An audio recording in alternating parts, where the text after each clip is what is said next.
Okay, let's start. Number 1. The Watchers. You're standing on the summit of Mount Hermon, and it's cold enough that the 200 figures around you are breathing steam into the dark. This is the border between what's above and what's below, 9,000 feet up, and the beings gathered here are not human. They're angels. And they've come to the top of this mountain because they've decided to do something none of them can undo, and they want to make sure that once it starts, nobody loses his nerve. So they swear an oath, every one of them binding himself to every other, so that no single angel can turn back and leave the rest to take the blame alone. 200 of them. One promise. Then they step off the edge of the sky and come down to earth. That's not a metaphor I invented. That is, almost word for word, what the Book of Enoch describes in its 6th chapter. The angels are called the Watchers. In Greek, the word is egregoroi, which means the ones who are awake, the ones who never sleep. Their leader is named Shemihaza, and standing beside him is a second figure named Azazel, and the text keeps a roster. It names them the way a muster roll names soldiers, rank by rank, so there's no ambiguity about who was there. Here is what they did once they arrived. They took human wives, which they were never supposed to do, and then they started teaching. Azazel taught men how to beat metal into swords and knives and shields and body armor. Others taught the cutting of roots, the reading of the stars, the casting of spells, and, in a detail that has bothered readers for 2,000 years, they taught women how to make cosmetics and wear jewelry. Knowledge that was not meant to come down the mountain came down the mountain.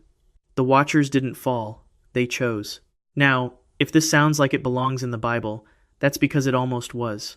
The Watchers are the beings behind one of the strangest passages in Genesis, chapter 6, where the sons of God come down to the daughters of men. The New Testament book of Jude quotes the Book of Enoch directly, by name, as scripture.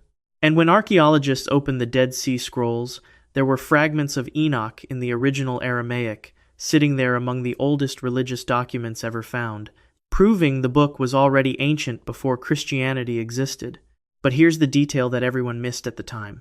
What nobody realized, while all of this was being copied and quoted and treated as holy, was that the Book of Enoch would not survive the edit. When the rabbis fixed the Hebrew canon, Enoch was left out. When the early church fixed the Christian one, Enoch was left out again.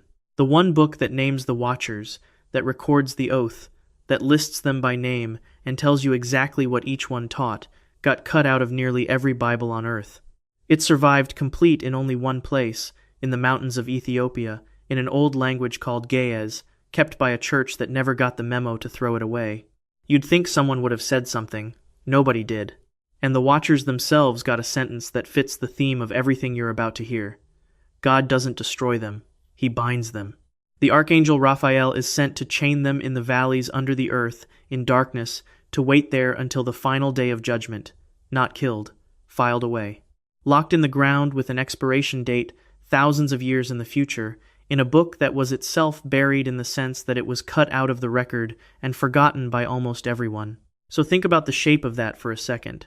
200 named beings, created before us, who came down, taught us the things civilization is built on, from metalworking to astronomy, and were sealed underground for it. And the document that remembers their names was sealed away right alongside them.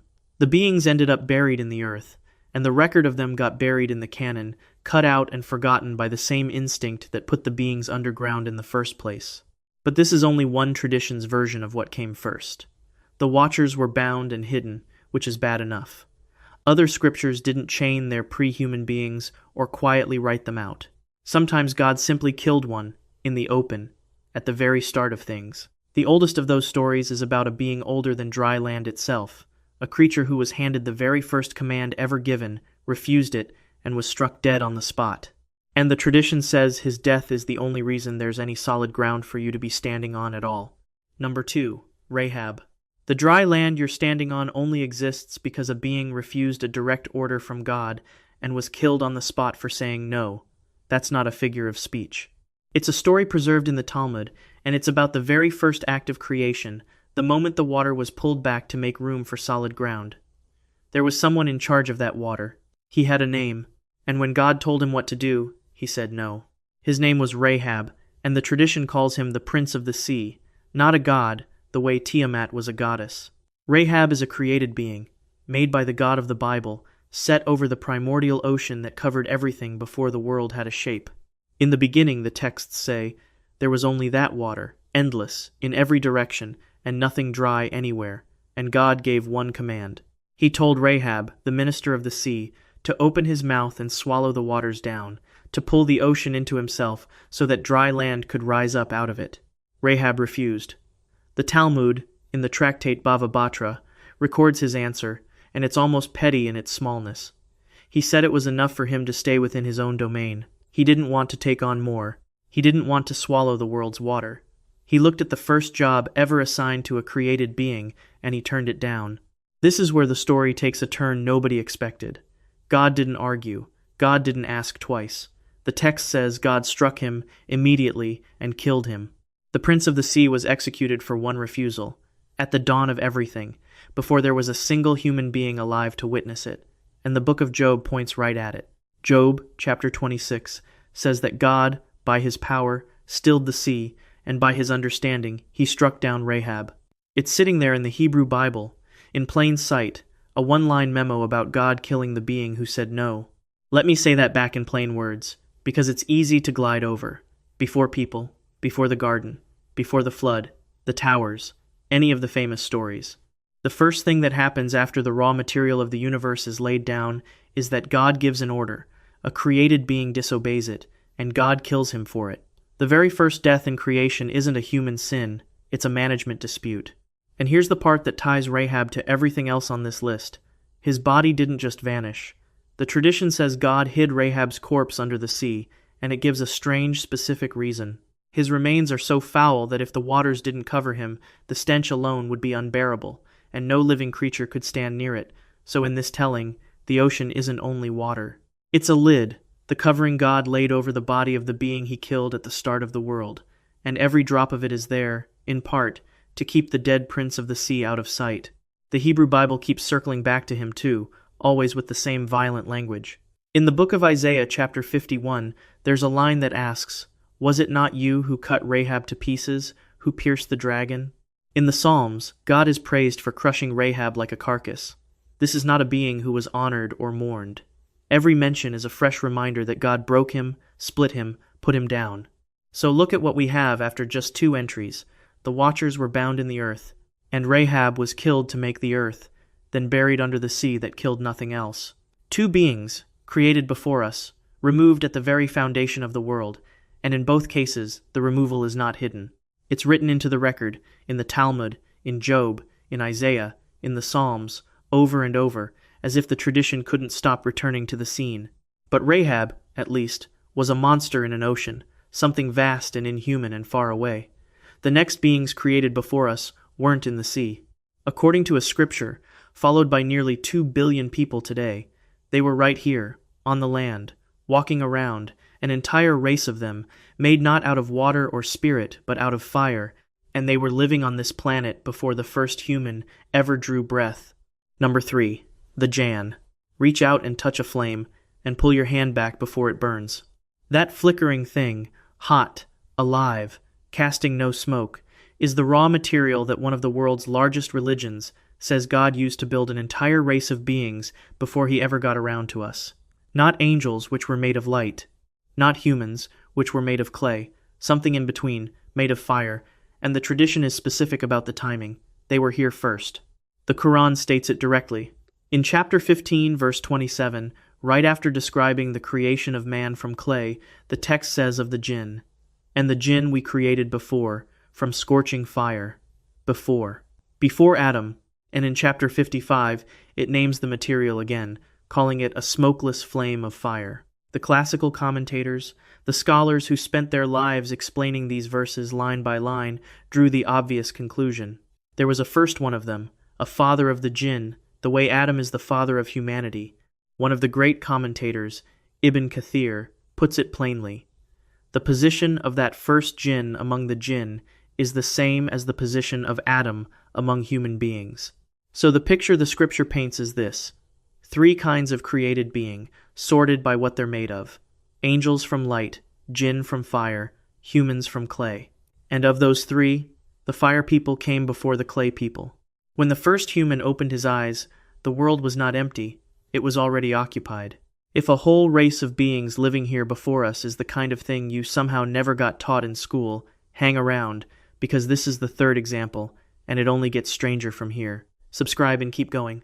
Now, here's where the tradition gets darker, and I want to be careful and tell you exactly what is scripture and what is commentary, because the two are not the same. The Quran itself tells you the jinn were made of fire and made first. What comes next is the interpretation built on top of it by later scholars and storytellers, and in that body of tradition, the earlier world of the jinn did not go well. The story goes that these fire beings spread across the earth and filled it with corruption and bloodshed, that they fought and killed and ruined the place they'd been given. And so, before humanity was ever placed here, a reckoning came. Angelic forces were sent down, the jinn were broken and scattered and driven off the surface of the world, and the ground was cleared, made ready for the tenant that came next, which was us.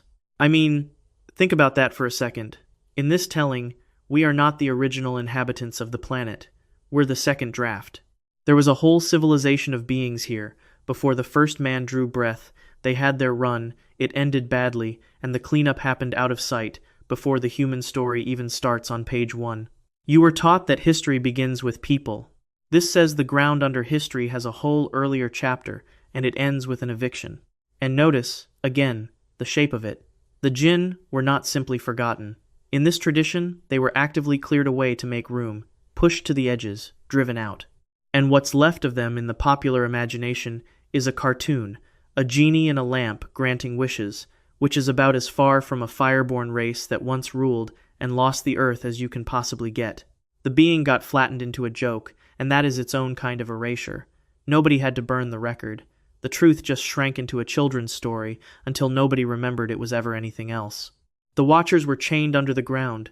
Rahab was struck down and sunk beneath the sea. The jinn were driven off the ground entirely. 3 different traditions, in 3 different languages, centuries apart, all circling the same idea that something was here before us and something took it away. But a whole race scattered off the face of the earth is still a crowd, a population, something you deal with in bulk. The stranger removals on this list are the ones aimed at a single name, and the tradition points to one being in particular, the greatest angel God ever made, who took one look at the arrival of humanity and decided, quietly and completely, that he would not stand for it. Number 4. Samael. The first 3 beings on this list were removed with a kind of brute simplicity. Chain them, kill them, drive them off. But there was one being God created before us who was too high up for any of that, the greatest of all the angels, and his removal is the strangest of the 4, because it came not before humanity arrived, but as a direct result of it. His name was Samael. In the tradition he is enormous, one of the mightiest angels ever made, greater than almost every other being in heaven, and his name is a warning by itself. Read it in Hebrew, and it comes apart into 2 pieces, Sam and El, which together are usually rendered as the poison of God, or the venom of God. This is not a minor spirit. This is a chief among the angels, and the name he carries is toxicity itself.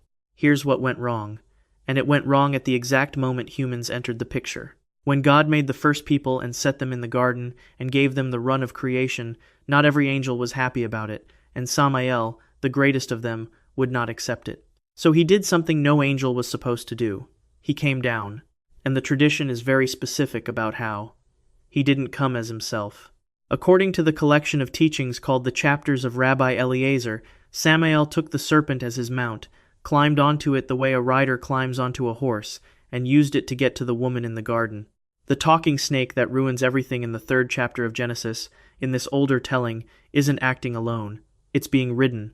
There's a fallen angel on its back, steering. And the timing of when he chose to strike is the part that unsettles people. He waited until humanity had just been placed in paradise, given everything, one rule to keep. And that is the moment Samael moved, to reach in and break it, to make sure the new favorites of creation fell as far and as fast as possible. The tradition even says the damage went deeper than the fruit.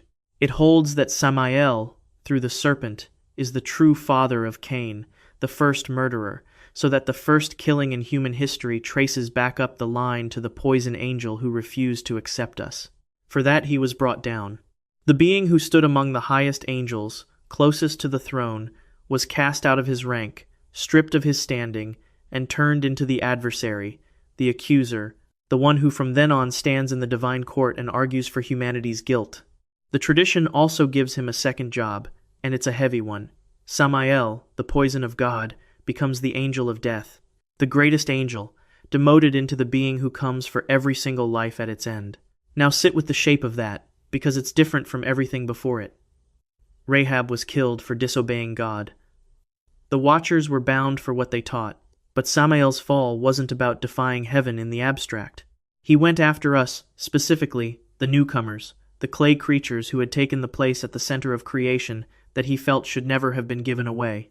His fall is the first one on this list that is about human beings at all. He is the pre-human being who could not survive the arrival of humans. And notice, one more time, that nobody buried this quietly. The whole thing is right there in the tradition, in named texts, with his name attached, his crime attached, his punishment attached. You can read exactly who he was, exactly what he did in the garden, and exactly what it cost him. The record of his fall is complete. It's the memory of it that got thin, until Samael shrank down, in the popular imagination, into a generic devil with no name, no history, and no reason. But a great angel brought down for attacking humanity is at least a being who did something. The most thoroughly erased being on this entire list committed no crime at all. She was simply there, on the first day, standing beside the first man, made from the same handful of earth at the same moment he was. And then her name was lifted so cleanly out of the story you were raised on, that most people who know the creation account by heart have no idea she was ever standing there. Number 5. Lilith. Open the Bible to the very first page and read the creation of the first woman. Then keep reading and read it again. Because Genesis tells that story twice, and the two versions do not match. In the first chapter, God makes man and woman together, at the same time, both in his image. In the second chapter, God makes the man first, alone, and only later takes a rib and builds the woman from it. Two accounts of the same event, side by side, and they contradict each other on the single most important detail. Was the first woman made with Adam, or made after him, out of him? For thousands of years, people have noticed that gap, and one ancient tradition looked at that first woman, the one made at the same time as Adam and never named, and gave her a name, Lilith. The fullest version of her story is in a medieval Hebrew text called the Alphabet of Ben Sira, and it is not shy about what it's claiming. It says that when God made the first man, he made Lilith at the very same moment, from the very same ground. Not from Adam's rib, from the earth, exactly the way Adam was made from the earth. Same material, same instant, same origin. Equals by construction. And that equality is precisely where it falls apart. The two of them start fighting almost immediately, and the fight is about hierarchy. Adam wants Lilith beneath him. Lilith refuses. Her argument is simple and, honestly, hard to counter. We were made from the same dirt at the same time, she says, so we are equal, and I will not lie beneath you. Neither one backs down. And then, Lilith does something no other character in the opening of Genesis even attempts. She speaks the ineffable name of God, the true name that's forbidden to pronounce, and the moment it leaves her mouth, she rises into the air and flies away, out of the garden, gone. The version you've heard is not the full picture. In the one you were taught, there's Adam, there's Eve, there's a rib, there's a serpent. There is no first wife who argued about equality and walked out. But in this older telling, Eve isn't the first woman at all. She's the replacement, the rib woman, the more compliant one God only builds after the first has already left. And God does try to get Lilith back. He sends 3 angels after her, and the text names them Senoi, Sansonoi, and Semengeloth. They catch up to her out over the Red Sea, where she's already taken up with demons, and they deliver the ultimatum. Come back, or else. She refuses. She will not return to the garden, and she will not go back under Adam, and she accepts a terrible price for that refusal instead. She stays gone. The first woman would rather live in exile among demons over the sea than come back and be ranked second. Say what you want about her. The woman had a position, and she held it. Now here's the part that makes Lilith the sharpest example on this entire list. Look at how completely she was removed. The Watchers at least kept a book, hidden away in Ethiopia. Rahab left a corpse so vast the sea still has to cover it. Lilith kept almost nothing. She was edited out of the canonical creation story so cleanly that billions of people read Genesis their whole lives and never sense the seam where she used to be. What survives of her is scattered and faint. A single strange line in the book of Isaiah, chapter 34, where her name appears among the desert creatures haunting a ruin. A protective hymn among the Dead Sea Scrolls that lists Liliths as spirits to be warded off. Names scratched onto old amulets to keep her away from newborn children. That's the residue. A demon on a charm bracelet, a footnote in a doom prophecy, and a satirical medieval book. That's all that's left of a being, the tradition says, stood in Eden as Adam's equal on the day he was made. That is what a truly successful erasure looks like. Not a chained monster you can point to, not a relic in a museum, just a blank space so smooth that the removal itself disappears. The only clue left is that the story got told twice, and the two tellings don't line up. A first wife can be written out without a trace. You just keep the second draft and shred the first. And after enough centuries, nobody remembers there was a first. But there was one being on the pre-human roster that could not be handled that cleanly, because of what he had done and what he had taught. This one, the tradition says, they couldn't just delete. This one they had to catch and bind and bury alive under a pile of rocks in the desert, and then build a yearly ritual around the spot where he lies. Number 6. Azazel. Somewhere in a desert, the old text says, there is a pit. Inside the pit, in total darkness, something is chained hand and foot, and a pile of rough, jagged rocks has been heaped on top of it to hold it down. It has been there since before recorded history, and according to the Book of Enoch, it is still there right now, and it will stay there, conscious, buried, until the last day of the world. The thing in the pit has a name, Azazel. You met him for a second at the top of this list, as one of the leaders who came down. But in the tradition, Azazel is not just one of the crowd. He is singled out. Of all the beings who brought forbidden knowledge to humanity, he gets the specific blame, and he gets the specific punishment, and both are worth slowing down for. What he taught is the reason. Enoch says Azazel showed men how to make swords, and knives, and shields, and breastplates. In other words, war. Before Azazel, the story implies, people did not know how to forge a blade meant for another person. He also taught them metalworking for ornaments, and taught women how to paint their faces and wear jewelry. So in a single figure you get weapons and vanity, the tools of killing and the tools of seduction, and the text lays the corruption of the whole earth at his feet. When God finally decides the world has to be cleansed, the first order he gives isn't about anyone else. It's about Azazel. Pay attention to this next detail, because it explains everything that follows. God tells the archangel Raphael to bind Azazel hand and foot and throw him into the darkness. A hole is opened in the desert, in a place the text names Dudael. Azazel is cast in. Sharp, heavy rocks are placed over him. He is covered in darkness and left to stay there until the day of judgment, when he'll finally be thrown into the fire. He is not killed. He is not forgiven. He is imprisoned in the ground, alive, indefinitely, with a sentence measured in the length of the world itself. So yeah, not great. But here's where Azazel stops being just an old story, and reaches into a ritual that was still being performed in the temple in Jerusalem. Open the book of Leviticus, chapter 16, the instructions for the holiest day of the year, the Day of Atonement. The high priest takes 2 identical goats. He casts lots over them. One goat is chosen for the Lord and sacrificed, and the other goat is chosen, and the Hebrew text says, for Azazel. That second goat is not killed. The priest lays both hands on its head, confesses all the sins of the entire nation onto it, and then it is led out and driven away into the wilderness, carrying those sins on its back into the desert. That is where our word scapegoat comes from. A real animal, a real ritual, sins loaded onto it, and sent out into the wild. And where does it go? Out into the same wilderness. Later Jewish tradition made the connection explicit and tied the goat's destination, a rocky ravine outside the city, to the desert prison where Azazel lies.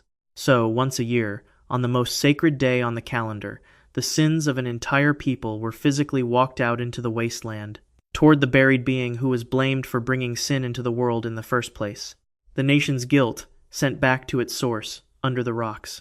Look at what that means for the through line, because Azazel takes it a step past everything before him. The Watchers were hidden, Rahab was struck down, Lilith was written out. Azazel was buried and then commemorated, so his erasure didn't just end the story, it opened a yearly liturgy. Every single year, the priesthood reenacted the removal, drove something out into his desert, and pointed the whole community's darkness toward the pit. You don't build an annual ceremony around a being you've genuinely erased. You build it around one you can never quite be rid of.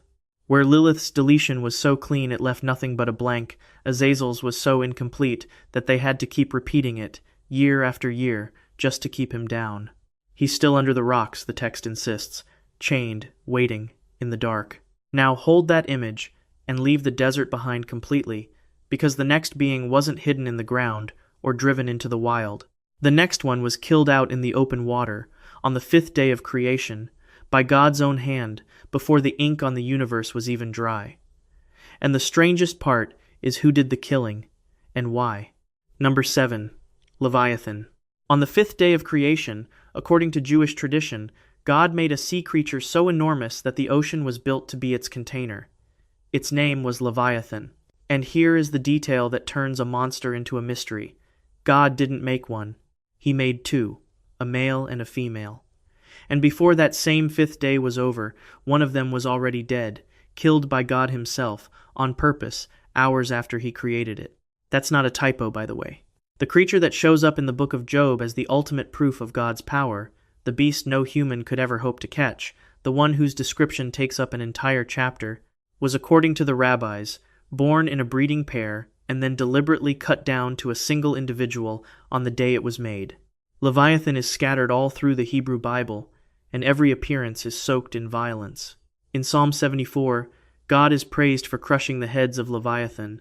In the book of Isaiah, chapter 27, there's a prophecy that on the last day God will take up his sword and slay Leviathan, the fleeing serpent, the twisting serpent, and kill the dragon that is in the sea. In Job, chapter 41, God spends verse after verse describing it to a broken man, its armored scales, its fiery breath, the way weapons bounce off it, all to make one point. You did not make this, and you could never control it. So who are you to question me? But the Talmud, in a tractate called Bava Batra, fills in the part the Bible only hints at, and it's the part that matters here. It says God created Leviathan male and female, and then it says God saw a problem. If these two were allowed to breed, their offspring would multiply, and a world full of Leviathans would tear creation itself apart. There would be no room left for anything else. So God made a decision, immediately. He killed the female. He removed her from the world before she could ever reproduce, to keep the species from ever getting started. I mean, read that back. God creates a being, looks at what would happen if he let it thrive, and kills half of his own creation on the spot to prevent it. Not because it sinned. Not because it rebelled, the way the Watchers did. The female Leviathan did nothing at all. Her only crime was being capable of multiplying. She was executed for her potential, on the day of her birth, by the one who made her. If you're still here for the version of these stories that keeps the footnotes in, instead of sanding them off, that's exactly what this channel is for. So subscribe and stay with me, because the next entry isn't a creature at all. It's an entire universe, and the tradition says God demolished the whole thing. And it gets stranger, because the female Leviathan story doesn't end with her death. The tradition says God preserved her body. He salted her flesh, the way you'd cure meat to keep it, and stored it away. What for? For a feast. At the end of days, when the righteous are finally rewarded, one of the promised rewards is a banquet, and the main course is the flesh of the Leviathan that God killed at the beginning of time. It has a name in the tradition, the Feast of Leviathan. So the being wasn't just removed. It was removed, cured, and shelved, held in reserve across the entire span of history to be served at the Last Supper of the world. Now put Leviathan next to everything you've heard so far, because it moves the whole pattern into new territory. Up to this point, the beings were removed for what they did. The Watchers broke a rule. Azazel corrupted the earth. Samael went after us. But Leviathan hadn't done anything. This is the first case where the removal is purely preventive. God didn't erase her for anything she had done, but simply to keep the species from ever getting started, because letting it continue was judged too dangerous to allow. The kill switch was built into creation and used on the first day. And that raises a question that runs underneath this entire list. If the Maker was willing to delete a creature on the very day he made it, just because it might grow into a threat, then how much else got deleted the same way, off to the side, at the start, before any of us were around to notice a thing was missing? As it happens, the mystics had an answer to that question. And their answer wasn't a single creature at all, it was everything. A complete world, with its own rulers, built before ours and torn down before we arrived. Number 8. The kings of Edom. So that's one creature, killed on the day it was born. But what the mystics did with a boring list of dead kings makes even that look small. Because they found, hiding inside one of the driest, most skippable passages in the entire Bible, the wreckage of a universe. Here's the passage. Genesis, chapter 36. It's a genealogy, the kind of thing readers' eyes slide right off. It lists 8 kings who reigned in the land of Edom, and it says something specific about when. These were the kings who reigned before any king reigned over the Israelites. And then it goes down the line, one after another, and for most of them, the entry is almost identical. So-and-so reigned, and he died. The next one reigned, and he died. The next reigned and died. 8 kings, and the refrain that keeps coming back is that word, died, died, died. On the surface, it's nothing, a footnote about a neighboring kingdom's old rulers. But the great Jewish mystics, above all Rabbi Isaac Luria, the 16th century master they call the Arizal, read those 8 dead kings and saw something enormous underneath. They taught that this dry list is a code, that the kings of Edom, who reigned and died, are not really Edomite politicians at all. They are the remains of an earlier creation, a first attempt at a world, which the tradition calls the world of Tohu, the world of chaos, that God built before this one, and that collapsed. What comes next is the part that still doesn't make sense, and it's the heart of the whole idea. In this teaching, the first world was made too pure. God poured his light into vessels meant to hold it, but the vessels of that first world were built to stand alone, each one separate, each one absolute, and they could not handle what was poured into them. So they shattered. The mystics have a name for it, Shevarat HaKelim, the breaking of the vessels. The containers of the first creation cracked apart under the force of the light inside them, and that whole world came down. The 8 kings who reigned and died are those shattered vessels. Each one rose, ruled alone for a moment, and broke. That's what, and he died, is really recording, they said. Not the death of a man. The death of a world's worth of divine structure. And somehow, it gets worse. Because of what the tradition says the wreckage became. The broken pieces of that first failed world didn't just vanish. They fell. The shards scattered down into the world that came next, which is ours, and the sparks of holy light got trapped inside them. And in Luria's teaching, that catastrophe, that shattering of the first creation, is the actual origin of evil itself. Everything broken in our world, every dark and jagged thing, is traced back to the fragments of a universe that failed before we existed. We are, in this reading, living inside the debris field of a prior creation. Now, think about the scale of what just happened. We started this list with a single angel losing his rank, then moved to a first wife written out of one story, and now the thing that got erased isn't a being at all. It's an entire cosmos, with its own rulers, built and found wanting and pulled down in full, and reduced to 8 lines in a genealogy that almost nobody reads carefully. That is the most complete deletion imaginable. Nobody hid the body here. They took the whole world the body lived in, demolished it, and filed the demolition report under a list of foreign kings, where it sits in plain sight, in the most widely printed book in human history, disguised as a bookkeeping detail. And that's the through line finally showing its full size. These beings weren't quietly forgotten. Someone always wrote it down. The angel, the first wife, the buried teacher, the killed sea beast, and now an entire prior universe, every one of them removed, and every removal recorded somewhere in the text, precise and deliberate for anyone patient enough to find it. But a whole universe can be torn down and rebuilt, and there's at least a cold logic to that. It failed, so it went. The next thing on the list didn't fail at anything, and it wasn't torn down at all. It was the very first thing God ever made. Before the stars, before the sun, a light so pure that a person could see the whole world by it, from one end to the other. And God took a long look at what we were going to turn into, and he hid it where we would never find it. Number 9. The Or HaGanuz. Read the first page of Genesis slowly, and you'll catch something that should not make sense. On the first day, God says, "Let there be light," and there is light.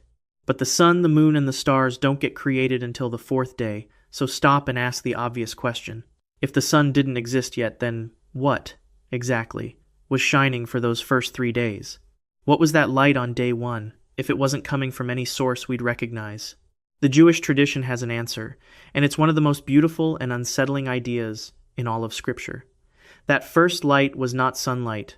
It was something else, something greater, a pure light that God made before there was a single star to hang in the sky. The sages called it the Or Haganuz, which means the hidden light, or the treasured light. And the reason they called it hidden is the whole point of this entry, because God created it first, before anything else in the visible world, and then he took it back. The old texts describe what this light could do, and it isn't like anything a lamp or a sun produces.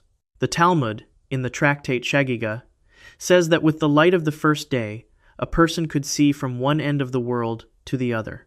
Not see far, see everything, all of it, at once, edge to edge, past and distance collapsing into a single view.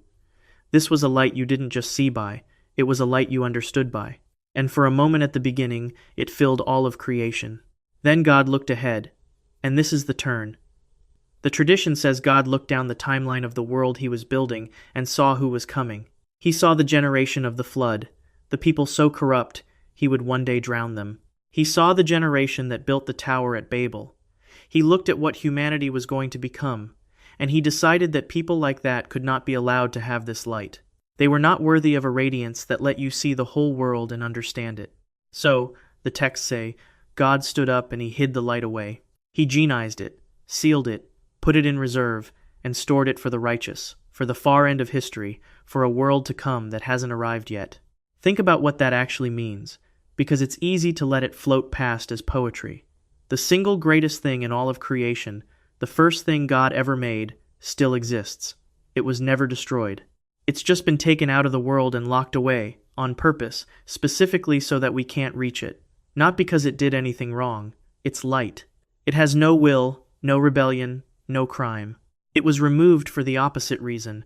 It was too good for us, and God judged that we would misuse it, so he pulled it out of the world before we could ever lay eyes on it. That flips the through line on its head. Every other being here was erased because it was dangerous, or disobedient, or in the way. The hidden light was none of those things. It got hidden for the opposite reason, because it was too good for us and the tradition already knew what we would become. So this is the one removal on the list aimed not at protecting the world from the thing taken out, but at protecting the world from the people it was taken from, and that might be the more damning verdict of the two. And, like almost everything on this list, the removal is fully documented. The tradition doesn't pretend the light never existed. It tells you it was made on day one, tells you what it could do, tells you exactly why it was hidden and exactly who it's being saved for. The Or Haganuz is an erasure recorded in complete detail, right down to the motive. What got lost here wasn't the record of the light, but the light itself, taken only from us, and only for now. So that's a being of pure radiance, sealed away because we weren't good enough for it. It's almost a gentle note to be sitting on this late in the list, a removal that reads more like mercy than punishment. But there's one entry left, and the last being is the exact opposite of the hidden light in every way. God didn't hide this one to protect us from ourselves. God cursed it, and then, instead of removing it, he deliberately kept it alive and turned it loose to walk among us until the end of the world. Number 10. Iblis. Every being on this list so far was removed. Killed, bound, buried, hidden, written out.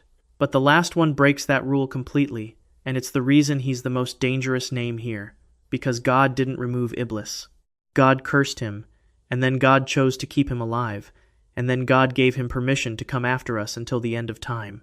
This is the one erasure on the list that God deliberately left unfinished, on purpose, with a plan. Remember the fire beings from earlier, the jinn that the Quran says God made before Adam? Iblis was one of them. Made of fire, created before the first human, and so devoted, so tireless in his worship, that the tradition says he was raised up out of the ranks of the jinn to stand among the angels themselves, right near the front. For ages before humanity existed, Iblis was as close to God as a created being could get. That's the height he's falling from. Then God made Adam out of clay, and everything changed in a single command. God gathered the assembled host and told them to bow down to the new creature, this thing made of dirt, and every one of them bowed. Every one except Iblis, he would not do it. And when God asked him why, Iblis gave the answer that damns him, an answer built entirely out of pride. He said, "I am better than he is. You created me from fire, and you created him from clay. He looked at the being of fire that he was, and the being of mud that Adam was, and he decided the ranking was obvious, and that God had it wrong. And no, I'm not making that up. That reasoning is in the text almost word for word, in the 7th chapter of the Quran, and again in the 38th. Iblis didn't fall because he stopped believing in God. He never stopped believing. He fell because he thought he knew better than God about who deserved respect. It's disobedience born from certainty, which is a far colder thing than doubt. So God cursed him, and cast him out of that high station, expelled from the nearness he'd spent ages earning. And here is where Iblis does something none of the others on this list did. He doesn't beg for mercy. He doesn't try to climb back. Instead, he asks for time. He says, "Give me respite until the day they are raised up, until the end of the world. Let me live until then." And God, for reasons the text leaves you to sit with, grants it. He says, "You are one of those given respite." Iblis takes that reprieve and immediately tells God exactly what he's going to do with it. He says he will lie in wait for humanity on the straight path. He will come at them from in front and from behind, from their right and from their left. He will spend every hour of his borrowed time proving his point, dragging as many of Adam's descendants as he can down into the same ruin, to show God that these clay creatures were never worth bowing to. That is the being we now call Satan, the whisperer, the adversary. He isn't a force that was always there. He's a specific jinn with a specific name who was created before us and made one specific choice. Now look at what makes this the perfect place to end. Every other being on this list was taken out of the world so it couldn't reach us, while Iblis was left inside it so that he could. His punishment wasn't removal. His punishment was permission, a long leash and a deadline, turned loose among us by design. The one pre-human being God had every reason to erase completely is the one he deliberately kept, and every temptation, every whisper the tradition blames on the devil, is that unfinished erasure still playing out. The strange thing here isn't whether any of these 10 beings was real, it's that the same scriptures that removed them kept such careful notes on exactly how it was done. Because that's the thread running under all 10. Every one of these was a named being, created before us, and taken out of the world one way or another, and not one of those removals was actually hidden. The chaining, the killing, the burying, the writing out, the hiding of the light, the curse laid on Iblis, all of it was recorded, in detail, by the very traditions that carried out the removals, and then handed down to us to read. They never erased the fact that these beings existed. They only let us forget how to notice. So, tell me where you're watching from, down in the comments, and tell me which of these 10 you'd never heard of before tonight. And if you want to keep pulling on the threads, the official version would rather you left alone. Subscribe, because there is a lot more where this came from.